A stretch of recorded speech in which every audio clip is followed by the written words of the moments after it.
being able to use my fake baby to demonstrate each pose safely and step by step to show you exactly what I'm looking for and how to set it up beautifully is such an incredible way to do this.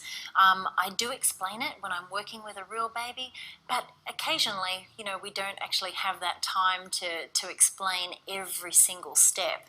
So while I've got my fake baby in the back pose, I'm going to explain how I transition the baby slowly over onto its side into that next pose without having to pick them up or put them down. This is what's going to keep your baby nice and calm and nice and settled throughout your session. And you're going to be able to create your own flow of posing for what works best for you and the babies that you're photographing. So while they're on their back here like this, what I'm aiming to do is bring their head over here towards our light source and then have their little body sort of drifting off into the background. But to transition them without having to bring them up off the bag to take the wrap off, I'll show you how I do that. So I'm going to untie the wrap.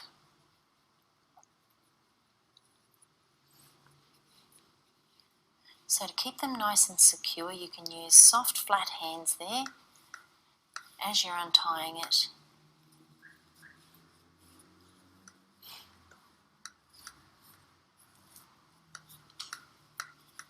Always make sure that my hands are nice and warm before I do pop them down. And I don't want to just let go of that, because if their little legs come flying out, they're going to get that startle reflex and that could wake them up. So just holding that wrap firmly there between my knee and the posing bag, I can come in, gently lift their head to bring the wrap from underneath, and then bring it down and around, keeping that hand there to support them.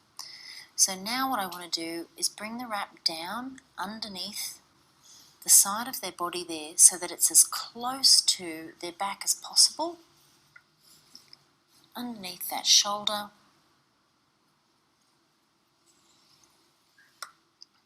And bringing that arm up, because as I turn them, that hand underneath the face is what I'm aiming for.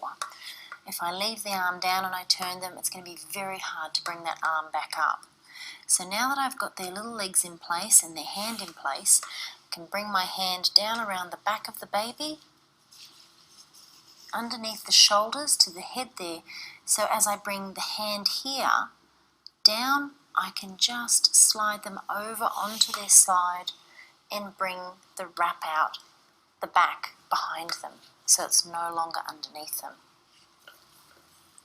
I often just tuck that wrap up there to make their back feel nice and secure, because they've been laying on their back.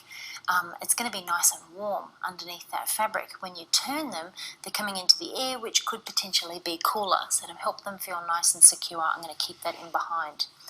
Now what I'm looking for is to bring this little hand up underneath the face. So with flat fingers underneath the back of the head here, I can gently just lift off the posing bag and slide that hand in underneath the cheek.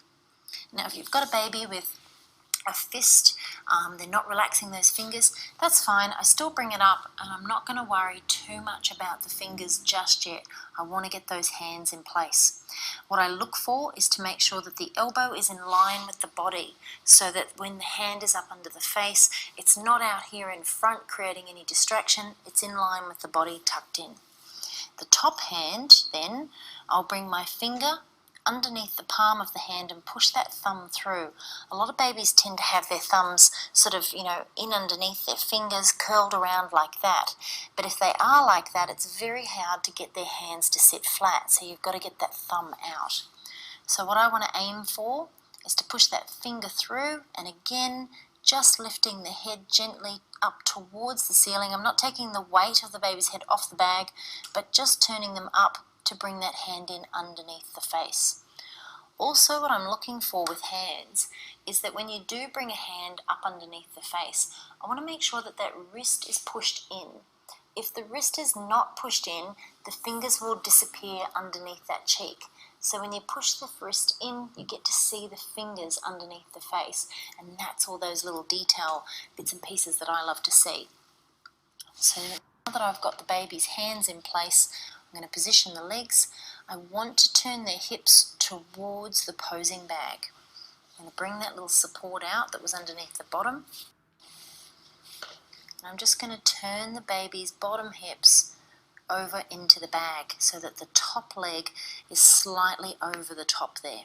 So this way I can bring the little legs up and I can tuck the feet up behind that knee, and when I'm photographing from over here down, the bottom half of the baby is going to disappear and look beautifully soft in the background there. Ultimately, you do want to bring that bottom back and have the legs come up a bit more and then have the face coming up towards the light. So you can use a wrap, you can use little outfits, things like that. I like to use my cheesecloth wraps, and we'll just use the same one that we used before for demonstration purposes. I'm going to bring it across the top of the baby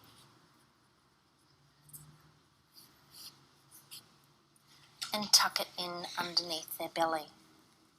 So this can often make the babies kind of react to that touch, but keeping a flat hand on their bottom and up to their shoulder will help keep the arm in place so that they're not moving around too much and they can stay into position. So I tuck it in over the top of the belly. I don't tend to come across the arm, but if they were moving that arm a lot, you might have to include that arm there in that wrap. So we'll make that nice and soft behind them and supportive. So once the baby's in position, bring that hand up a bit more, then I'm going to let them rest without touching them anymore while I peg my backdrop up. And the reason that I do that is because if you continually touch a baby and they're reacting to it, they're going to think that it's time to wake up. If they're reacting, I just gently stop, keep a firm hand on them, wait for the little muscles and arms and ligaments to stop sort of wriggling around, and then I'll move away and put my backdrop up. And that moment by themselves without being touched or moved just allows them to sort of sink into that sleep a little more, which is what we want.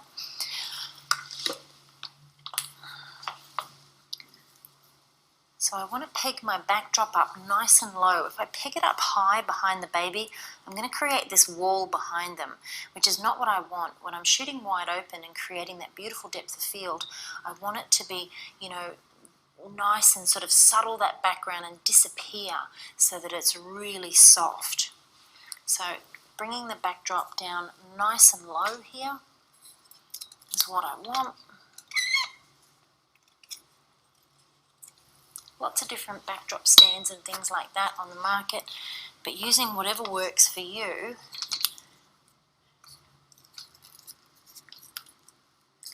is really important. Bringing that up. Okay, so you can see some wrinkles there. I stretch it across the back, but then I grab my posing bag and I just gently bring it out to get rid of all those lines and creases. When I look for backdrop fabric, I like to make sure that it's got a little bit of stretch in it so that I don't have to do too much work in Photoshop.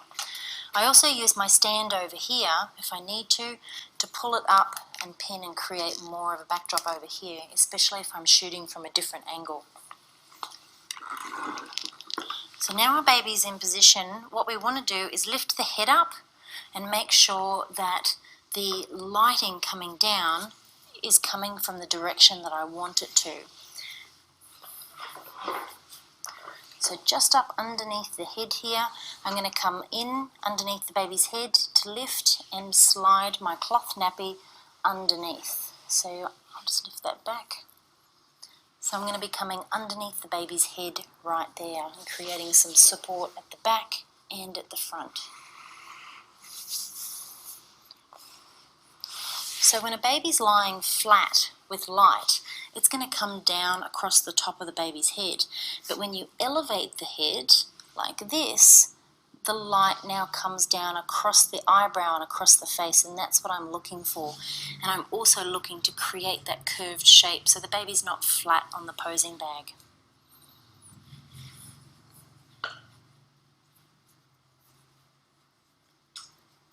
I'll fix all that up.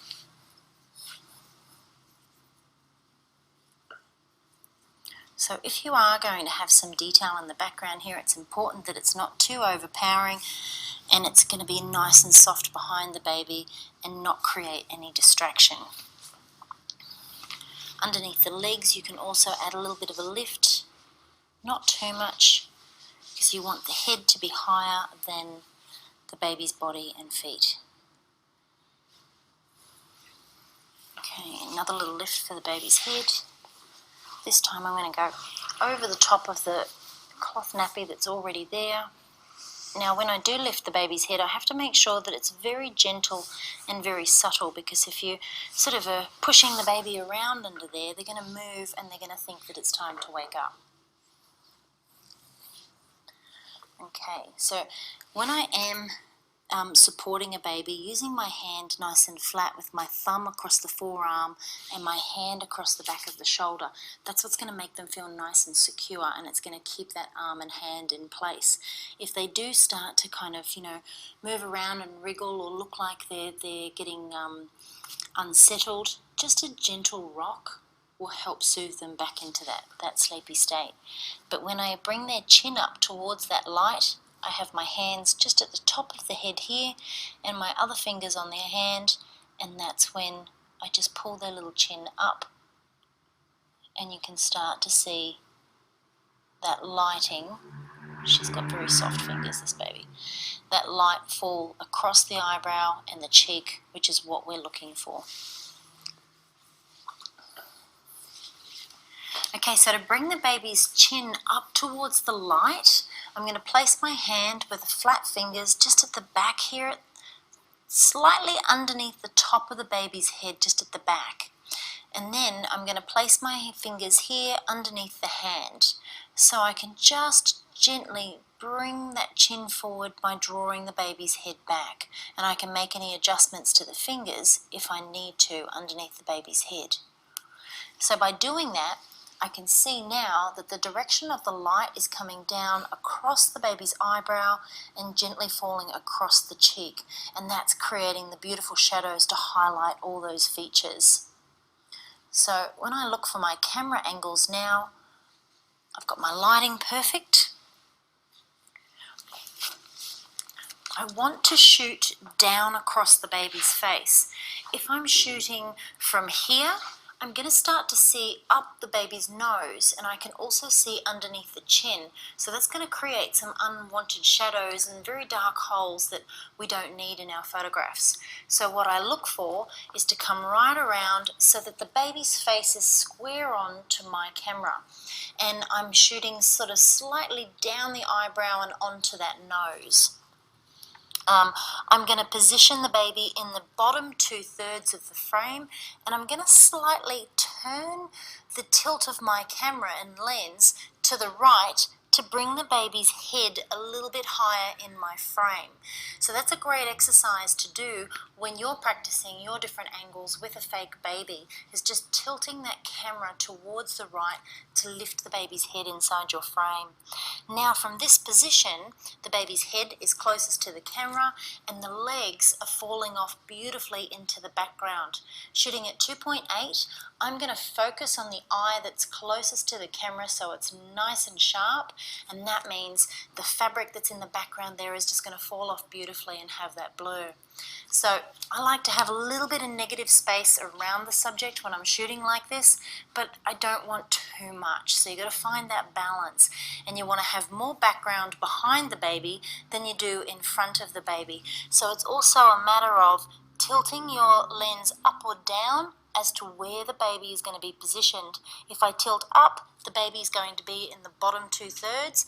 If I tilt down, the baby is going to be positioned at the top of the frame. So finding that balance, tilting, and then getting your shot. I'm also going to be shooting at 70mm focal length. Having that long focal length, this is what's going to create that beautiful depth of field and softness that I'm looking for in the background. Once I've got this angle, I'm going to come in nice and close, and I'm going to get a beautiful frame, a tight crop of just the baby's face.